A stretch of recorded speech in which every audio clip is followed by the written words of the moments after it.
Olá, você está no Expressões do Fantástico. Eu sou a Adriana e eu sou organizadora desse projeto. Nesse vídeo nós temos como participação a Tânia Souza e nós vamos falar um pouquinho sobre o processo de escrita e sobre os caminhos percorridos de um escritor no Fantástico Nacional. Antes do bate-papo com a Tânia, nós temos a apresentação da Bianca de Oliveira. Não saia daí e aproveite o nosso bate-papo.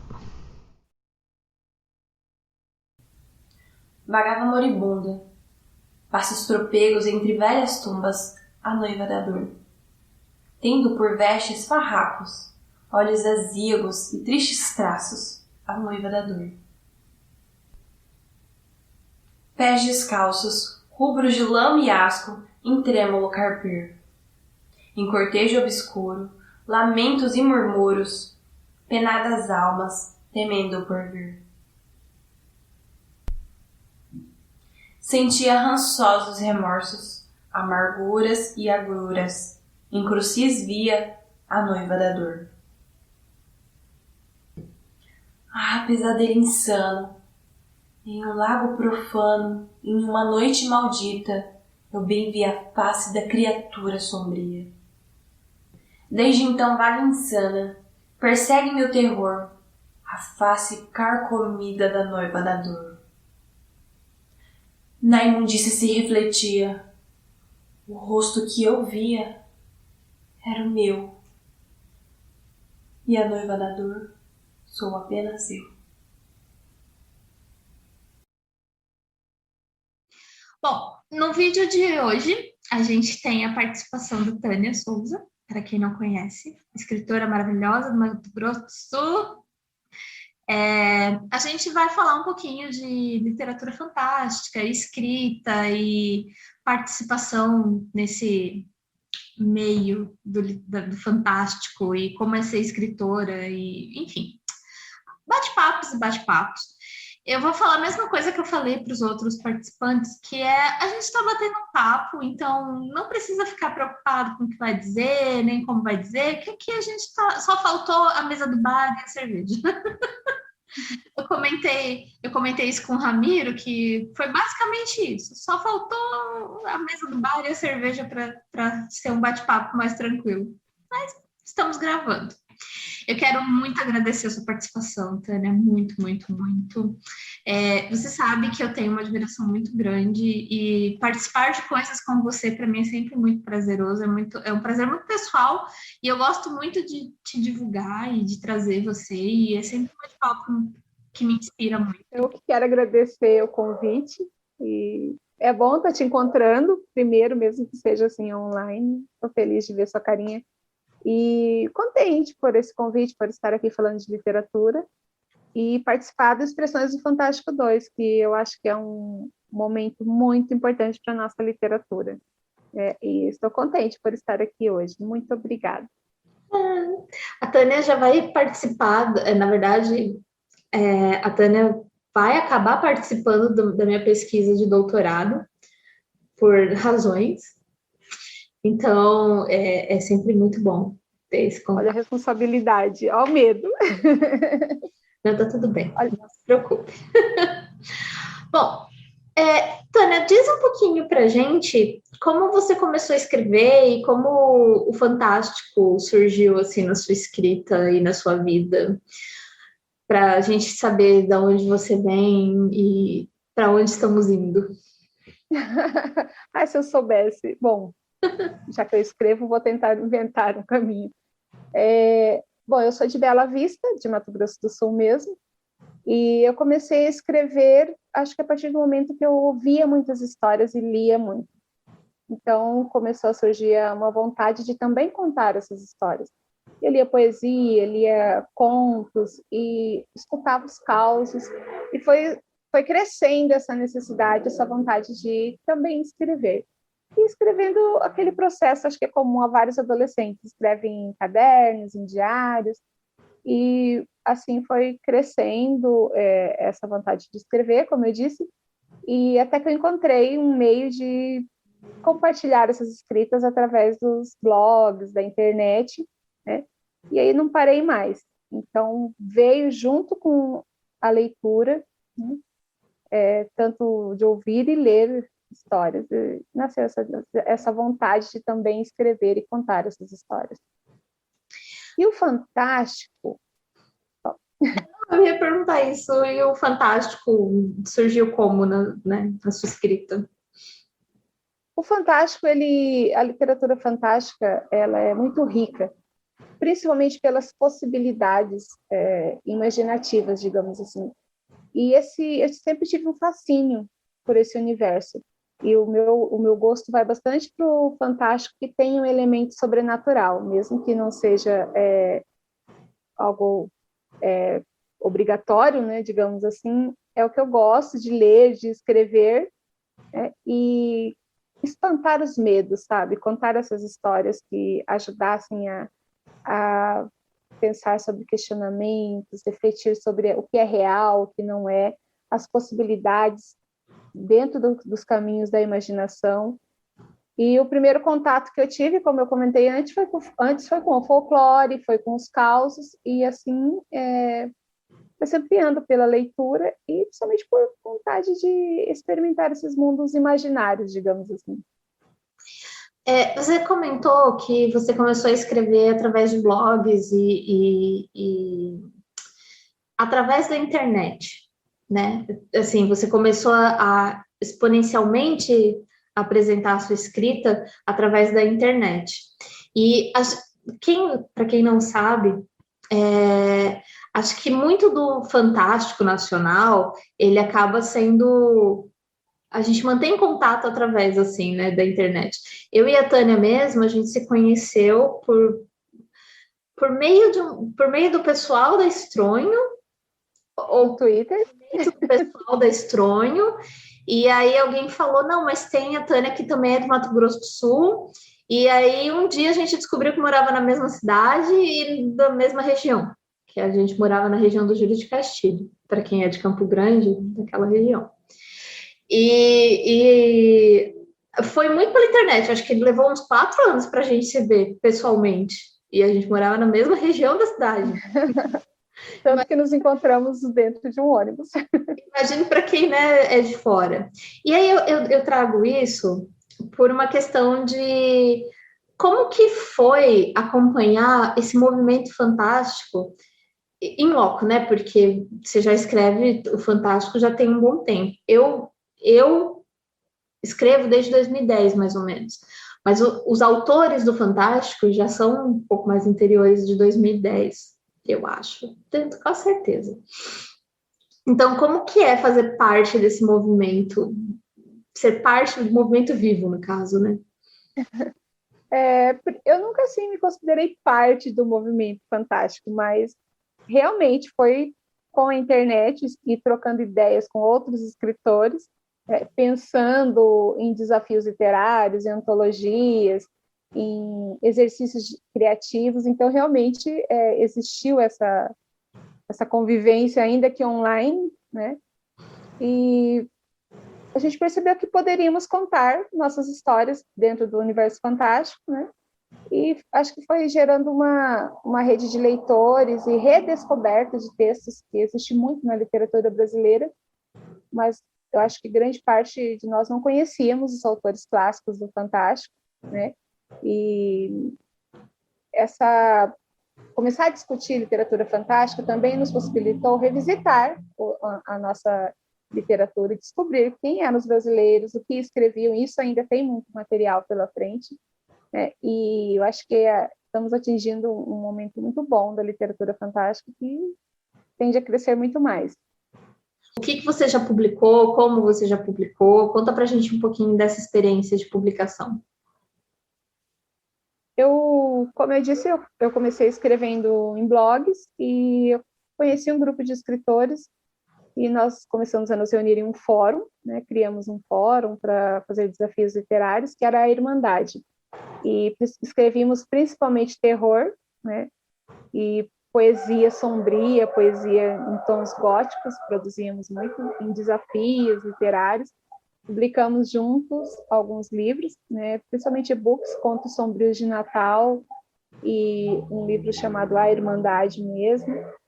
E foi 5, 6 anos, mas são amigos que eu ainda tenho contato, converso, ainda trocamos ideias e leituras. E, paralelo a isso, eu comecei a mandar contos para antologias, né? E publiquei com a Estronho. A Estronho foi muito importante nesse processo, porque foi um momento que eles lançaram várias seleções, né, para antologias. Então, e um desses trabalhos foi que eu participei, além de enviar o conto, eu ajudei na organização, que foi quando o Saci encontra os mestres do terror, e reuniu escritores do Brasil inteiro. Eu amo esse trabalho. E eu tive a oportunidade, obrigada, de escrever sobre uma criatura fantástica aqui em Bonito, né? Então foi uma oportunidade de usar o regional, ao mesmo tempo havia uma homenagem ao clássico do Sombrio, do terror, mas eu pude fazer esse exercício literário, eu gostei muito. E assim eu fui publicando, publiquei alguns contos de ficção científica, publiquei poesias, teve A Sombra do Corvo, poesias sombrias, que eram só poemas macabros ou do insólito, né? E foi uma experiência muito boa, foi um dos primeiros livros que eu publiquei, e junto com autores fantásticos, mais uma publicação da Estronho também. Participei do site Cotidianos por 15 anos, que foi por 15 anos. Queria, inclusive, participei do site Cotidianos por 3 anos, né? O Cotidianos foi um site idealizado pelo Robert Pinheiro, e ele levou esse projeto por 3 anos, que reunia autores e ilustradores de todo o Brasil, publicando quinzenalmente. E foi um aprendizado muito grande, um desafio, e principalmente a brincadeira, né? Você podia pensar o universo fantástico, desde os personagens principais, até aquele personagem pequenininho, até aquela caneta, até aquele elemento que ninguém percebia, e brincar entre as questões de espaço, tempo. Então foi um exercício criativo muito interessante. E era preciso entregar esse material a cada 15 dias. Então me deu um pouquinho de disciplina, digamos assim, um pouquinho. E que a gente já perde rápido, né? Porque sai da rotina. Tem a questão das antologias, que quem escreve bastante ou quem está interessado também na parte de escrita, as antologias acabam dando temas e limites de escrita, paginação, de caracteres, e a gente tem essa proposta de trabalhar aquele texto com base nesse tema dado.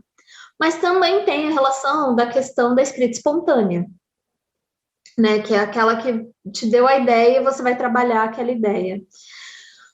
Como você vê essa relação do tema dado e da espontaneidade? Qual você prefere trabalhar mais e qual você sente que você produz melhor ou produz mais? Eu acho que eu gosto das duas formas. Por quê? No meu processo de escrita, às vezes eu escrevo, eu gostaria de escrever sobre esse assunto, né, sobre esse tema, e isso cabe muito nas antologias. E aí envolve um processo de pesquisar, tentar entender determinados períodos, ou comportamentos, ou tecnologias. Então, é um tipo de trabalho, né, que também não está alheio do outro formato, porque às vezes eu escrevo assim. Vou dar um exemplo. Eu estou com uma cena na cabeça, né? Eu tinha uma cena na cabeça que eram animais gigantescos em uma caminhada com muitas pessoas juntos em um planeta coberto por poeira, e uma música melancólica. E essa era a cena que eu queria escrever. E a partir dessa cena, eu desenvolvi um conto, né? Distópico e de ficção, mas que nem aprofundei tanto. Essa foi só uma das cenas do conto, mas foi o que me motivou. E sim, a partir daí eu pesquisei, desenvolvi personagens e tudo mais. Então eu gosto das duas formas, e às vezes é muito difícil escrever para um tema específico, vamos dizer assim, precisa de um pouquinho de inspiração, mas também de saber trabalhar a imaginação, de saber como despertar, né? Então, às vezes, o tema estabelecido causa um sofrimentozinho, mas é um sofrimento bom também. E eu acho que também tem uma relação de tema dado, até estava conversando com você sobre as gravações do Expressões, que às vezes a gente estabelece um tema, mas aí quando você vê, você já está conversando de outra coisa. Eu acho que Sim, já foi embora. isso acontece muito no conto também. Eu lembro um que eu escrevi sobre o Senhorzinho, eu não sei se você lembra. Aquele que se passa em bonito, com... Lembro, Enfim, adoro. a proposta inicial foi uma antologia sobre casas mal assombradas. Obviamente eu não fui selecionada, porque não tinha nada a ver. Porque não tinha nem casa. Eu lembro desse conto.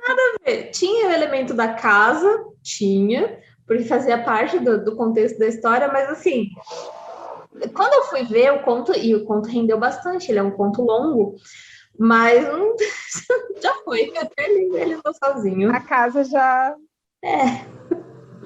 Mas eu acho que as duas formas são importantes, são gostosas de exercitar, né? São desafios, mas parece que aquela história que vem assim de um site, de uma cena, uma inspiração, às vezes ela começa a fluir de certa maneira e depois você dá uma parada. Então é muito inesperado isso, né? Parece que vai ser rapidinho, que vai...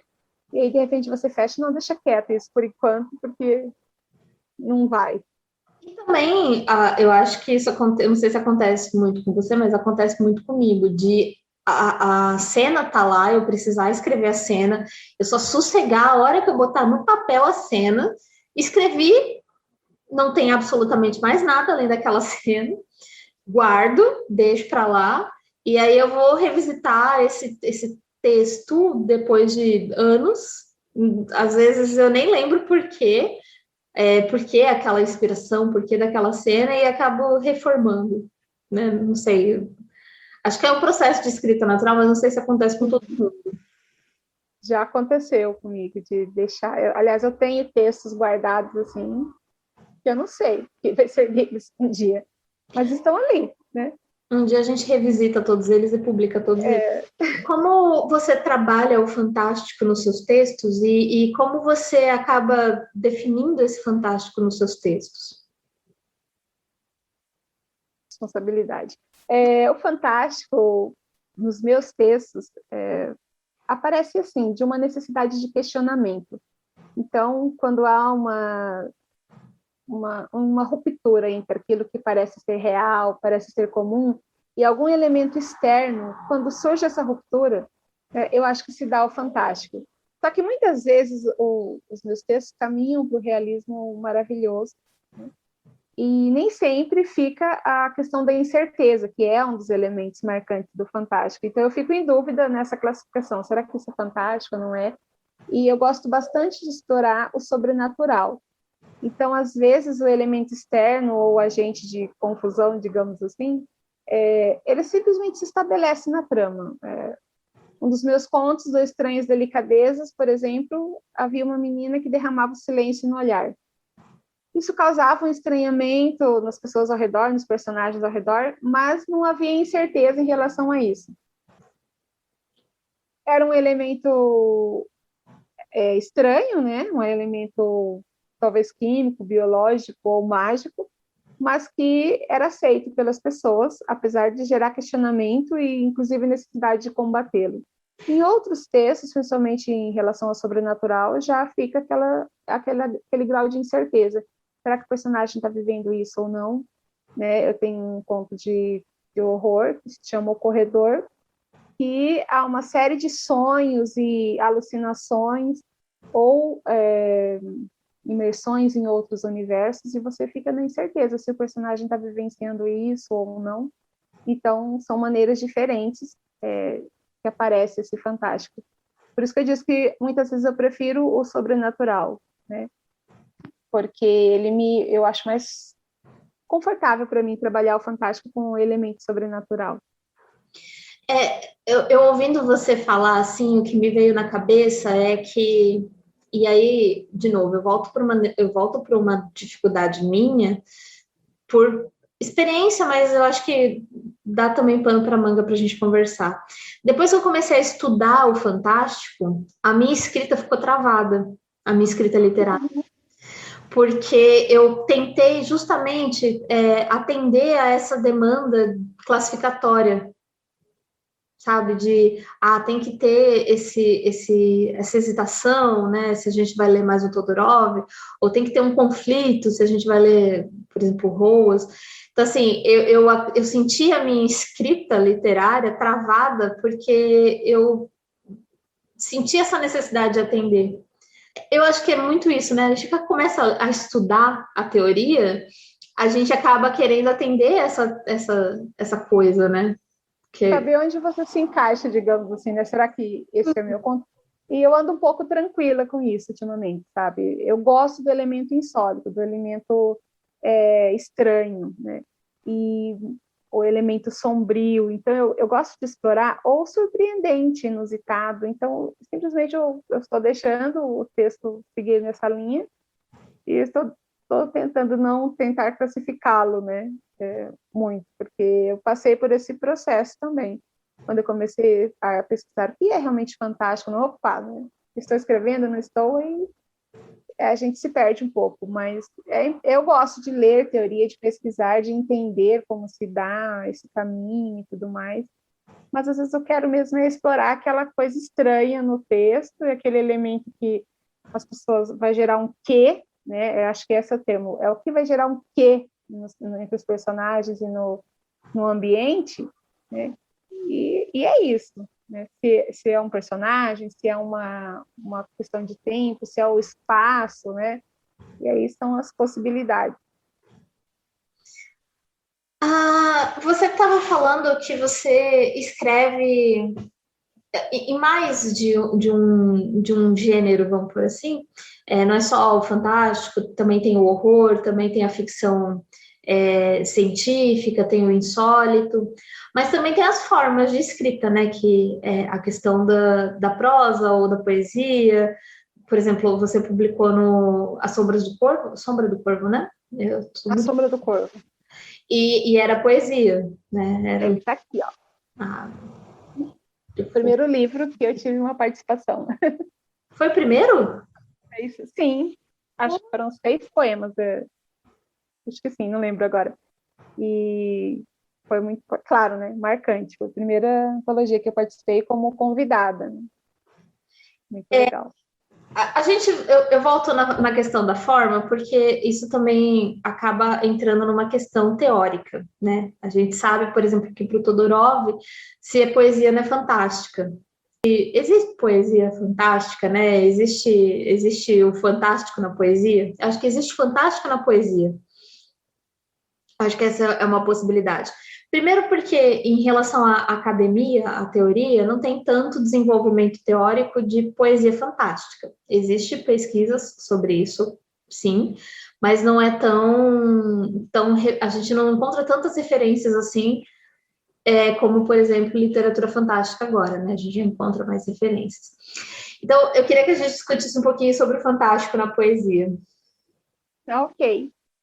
Olha só. Vamos pegar da minha experiência, né? Eu escrevo muita poesia.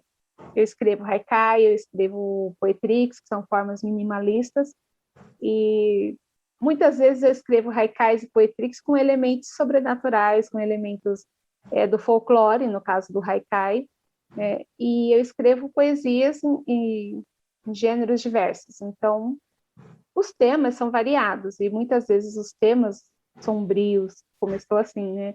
Ou os temas do fantástico, os temas do insólito, eles aparecem nas poesias, né? Assim como, então, acho que o primeiro momento que há esse compartilhamento de temas, já existe um caminho para a poesia fantástica, né? Ou fantástico na poesia. Nós podemos escrever sobre esses elementos que são comuns nos contos, digamos, fantástico. Então, o monstro, o assustador, o assombroso, o mágico, né? E já foge um pouco do fantástico, né? Mas são elementos que podem ser explorados na poética. E a própria linguagem, ela traz essa possibilidade também. E quando eu escrevo, muitas vezes eu me perco um pouco entre prosa e poesia. Eu tenho às vezes, quando eu estou revisando, eu vejo que, opa, esse aqui é um conto, mas tem muita literação, aqui tem muita assonância. Então, muitas vezes eu levo para a poesia a narrativa também, né? Isso em temas variados. Então, acontece de primeiro, a poesia fantástica conte algo, né? Olha só como eu não sei se existe poesia fantástica, mas já digo, a poesia fantástica conte algo, então acho que eu já me decidi. E é por aí, vai pelos elementos, sabe? Se apresenta elementos do fantástico, se apresenta e aí cabe a incerteza, que eu acho que cabe, porque você pode muito bem colocar, só que tem a questão isso é real, isso é imaginário, né? Isso é desse mundo que está sendo descrito ou não, acho que cabe na poesia, apesar do conflito com as figuras de linguagem e tudo mais, que vai da questão específica do gênero, né?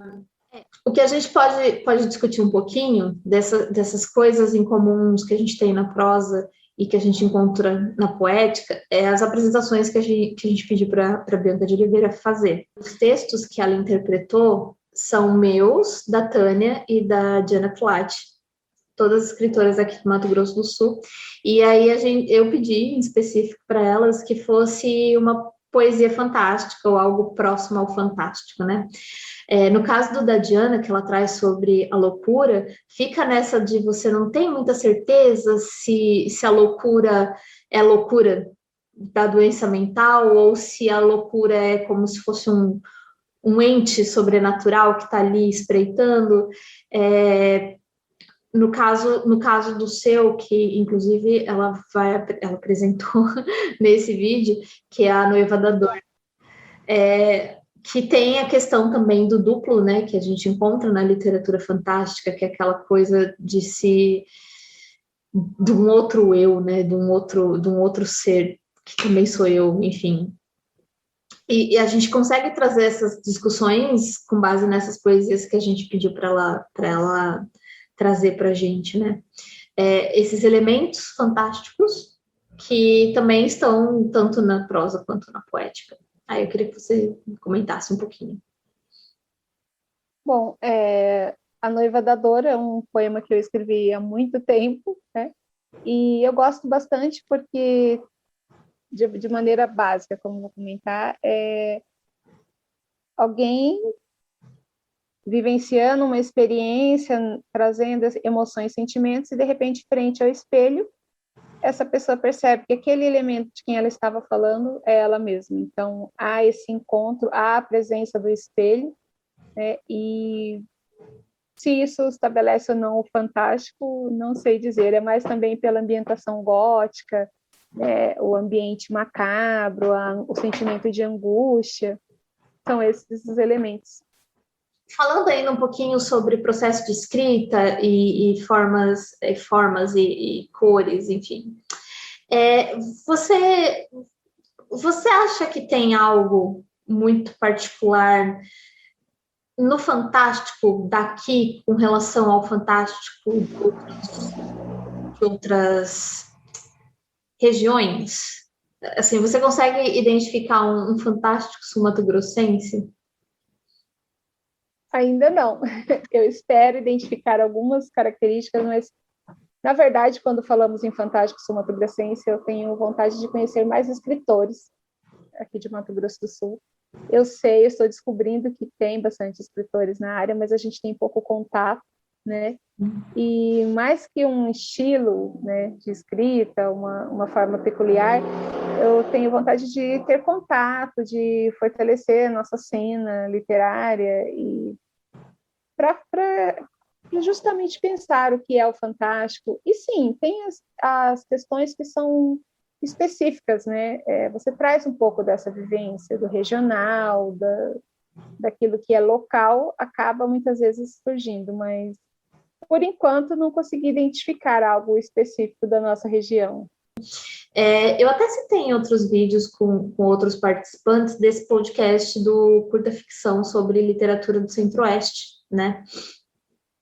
E que não é que não exista, né, escritores nessa região ou literatura dessa região, é que acontece que parece que são nichos tão nichos, né, que as pessoas acabam não tendo muito contato. Então, eu conheço um ou outro, a Tânia conhece um ou outro, e aí não tem esse inteirinho de contato, e aí eu também sinto muita falta, porque a gente tem como exemplo de outras regiões, por exemplo, eventos muito grandes que atraem muita gente e acabam se tornando uma referência, né?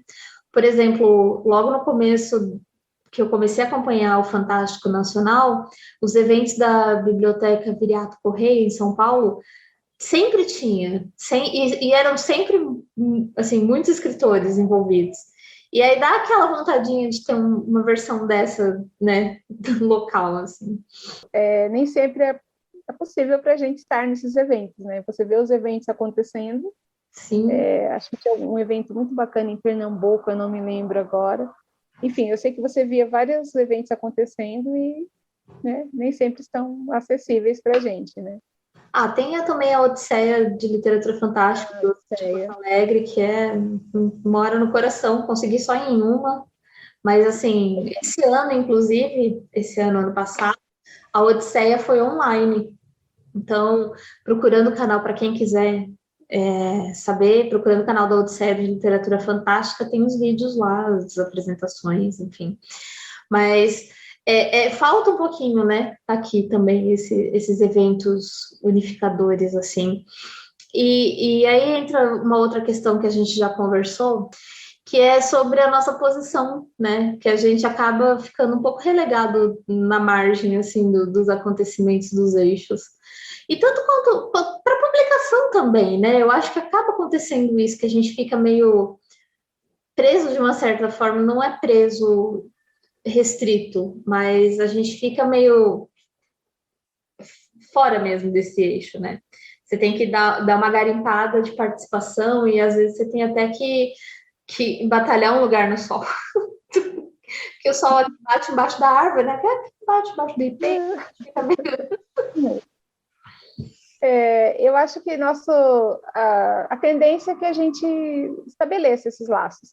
Por exemplo, Expressões do Fantástico, estamos na 2ª edição, né? A primeira, eu acompanhei, assisti os eventos, não participei, feliz de estar aqui participando. Triste por ser online, mas muito feliz por ver isso, por ver que está acontecendo novamente essa 2ª edição. Então, eu acho que já é um passo.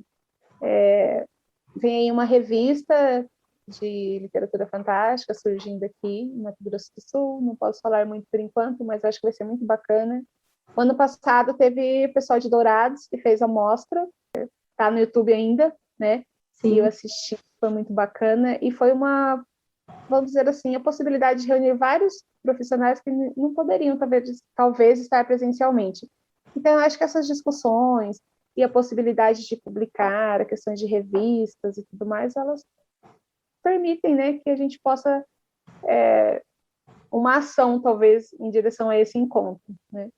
Acho que muitos esses projetos que vêm agora também, com a Lei Aldir Blanc, também vão permitir que a gente conheça um pouco mais também das nossas expressões artísticas e culturais. Sim, inclusive, cabe aqui eu citar o fato de que o Jaminho, por exemplo, que participa aqui do Expressões, né, que esse ano participou com a gente, eu só conheci devido ao grupo da Lei Aldir Blanc, né, que tem um grupo voltado para o segmento literário. Eu acabei jogando no grupo algumas necessidades que eu precisava, pensando no projeto de Expressões, e aí o Jaminho foi um dos primeiros que me responderam.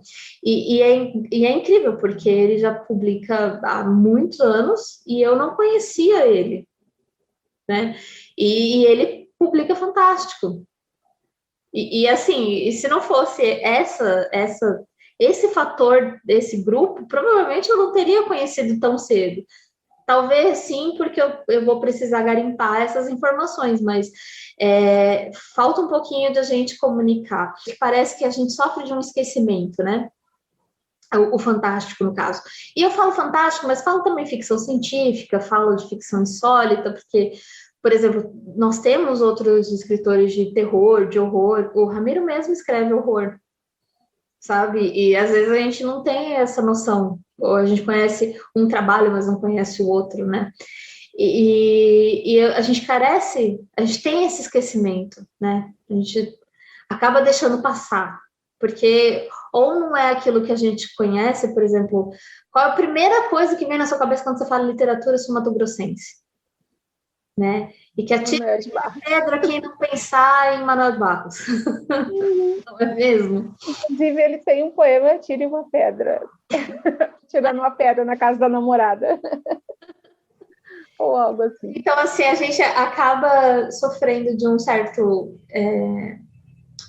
de um certo apagamento, vamos supor assim, né? Não só enquanto escritores do Mato Grosso do Sul, mas eu digo escritores do Fantástico no Mato Grosso do Sul, né? Acho que isso vai para, vamos dizer assim, todas as literaturas, né? Nós que não estamos no centro, né? No eixo central, nós somos a literatura regional, né? E tem problemas também, né? Eu acho que é um caminho, e por isso eu reforço, ao que eu disse várias vezes, a importância da gente conversar, publicar, né? Participar de eventos como esses para nos conectarmos, né? Falando um pouquinho mais sobre escritores e trazendo a questão do apagamento e outras coisas que acabaram surgindo nas outras conversas do Expressões também. Mas eu queria que você falasse um pouquinho de escritores e textos que te inspiram, que te inspiraram na escrita, para quem, por exemplo, quiser procurar outras referências de literatura. Não necessariamente só fantástico, mas talvez ficção científica, de insólito. Enfim, coisas que te inspiram e que você gosta também.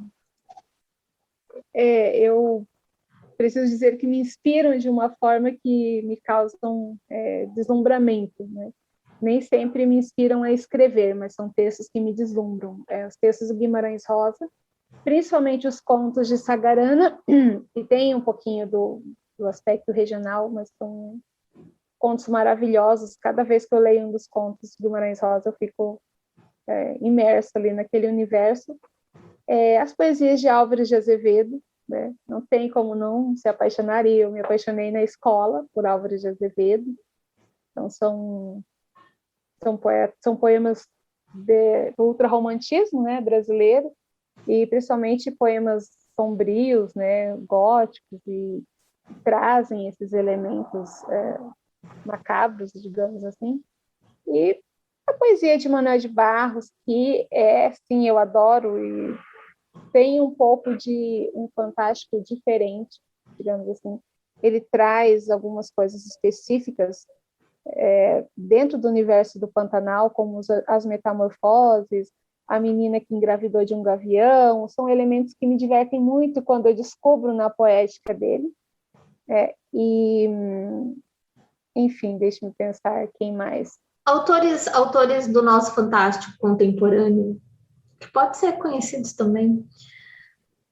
Gosto bastante da escrita da Carol Mancini, né, que professora, escritora, mora em São Paulo, gosto do trabalho dela, do romance Dias de Chuva, eu acho maravilhoso Dias de Chuva, e também os contos de terror, as poesias, e eu gosto dos contos do Paulo Soriano, de Salvador, Márcio Benjamin, de Natal, que escreve terror, Annie Kelly, né, escreve 16 Mortes, eu li recentemente dela. Os meus amigos da Irmandade, Flávio de Souza, um amigo que escreve, mora no Rio de Janeiro, escreve contos somente de folclore, e a cada semana ele tem um conto novo, eu fico impressionada, são contos riquíssimos. Então tem muita gente, tanto pessoas publicadas, que já estão construindo uma trajetória, outras pessoas que ainda estão na internet, outras que estão nas revistas digitais, né? Então é um universo bem amplo, assim. Eu não vou ser justa, eu não vou conseguir lembrar de todo mundo, é um monte de gente. Eu acho que eu vou citar duas pessoas que me vêm aqui na cabeça e que eu gosto muito também, que é Duda Falcão, que eu gosto muito da literatura dele, que ele é lá do Rio Grande do Sul, e da Carol Kiovato. A Carol, ela escreve bem legal. Eu, particularmente, sou mais encantada pela pesquisa acadêmica. Porque a gente não vai muito longe quando a gente gosta de pesquisa, aquela pesquisa sobre bruxas, e eu acho a figura feminina nas histórias de bruxa e como foi a construção dessa figura feminina em Inquisição, enfim. né? É um pouco do que eu O último livro da Carol é Porém Bruxa, né? Porém Bruxa, livro exatamente. Na verdade, é o curioso. último, ela já publicou um novo, que o novo eu vou ficar devendo, que eu não sei o nome. O Andreoli, com o Colecionador de Sacis. Colecionador de Sacis é um livro de contos onde o Saci está sempre no conto, né? Com novas vertentes, novas roupagens, mas, enfim, que eu também me apaixonei. Acho que é Mitomania, um dos contos do livro. Maravilhoso esse conto. Maravilhoso. Eu chorei 3 vezes nesse conto. E assim, quando eu achei que eu não tinha mais o que chorar, eu chorei de novo. E não é um conto emocional, né? Não é para ser emocional, é para ser um conto questionador. Chorei, que é assim que eu estou na vida. Recomendo também. Tânia Souza, para quem quiser. Tem... Como que eu vou deixar de falar primeiro? Emília Freitas. Uhum. Emília Freitas, eu pesquisei no mestrado, trabalhei ela, virei de cabeça para baixo o livro, enfim, mas eu vou deixar ela de lado, não posso. Mas para quem quiser conferir um livro de referência, inclusive, esse Fantástico Brasileiro, da Arte e Letra, é uma pesquisa histórica, revisando desde o século XIX os contos e textos brasileiros do Fantástico, do Insólito. Então, quem quiser indicação de livro, ele é capa dura, bonitinho, mas tem uma capa diferente agora. Eu queria muito agradecer, Tânia, pela participação. É sempre um prazer bater um papo. Eu gostei muito da nossa conversa, porque eu acho que faltou, não que faltou, mas foi interessante porque deu uma perspectiva do processo de escrita do Fantástico, né? Porque a gente vem discutindo a teoria, a gente apresenta outras expressões, sugestões, pontos de vista de quem pesquisa, de quem escreve, e aí conversar aqui hoje contigo foi um bate-papo mais intimista do processo de escrita, sabe? Das influências de escrita. E nossa, foi muito agradável. Muito, muito obrigada pela presença de novo. Vamos tornar uma tradição cada expressão. E muito obrigada pelo seu convite. Adorei demais bater esse papo com você. Falar de literatura é muito gostoso, né? Mesmo que a gente fique estou aqui gravando no Expressões do Fantástico, mas assim, é muito bom, é um bate-papo muito gostoso, faz a gente pensar também. Uma conversa dessa, na verdade, sempre desperta algo, uma reflexão sobre o que ler, escrever e o que queremos com a escrita, né? Sim. E acho essencial isso, ainda mais nesses tempos que nossos eventos precisam ser online, por exemplo, que a gente persista na arte e na cultura em geral, né? E a literatura tem um poder muito grande de ampliar os horizontes, né? De possibilitar diversos caminhos pela imaginação, pelas possibilidades, e eu acho que é isso, a gente tem que insistir criando, tentando e buscando fortalecer nosso cenário, né?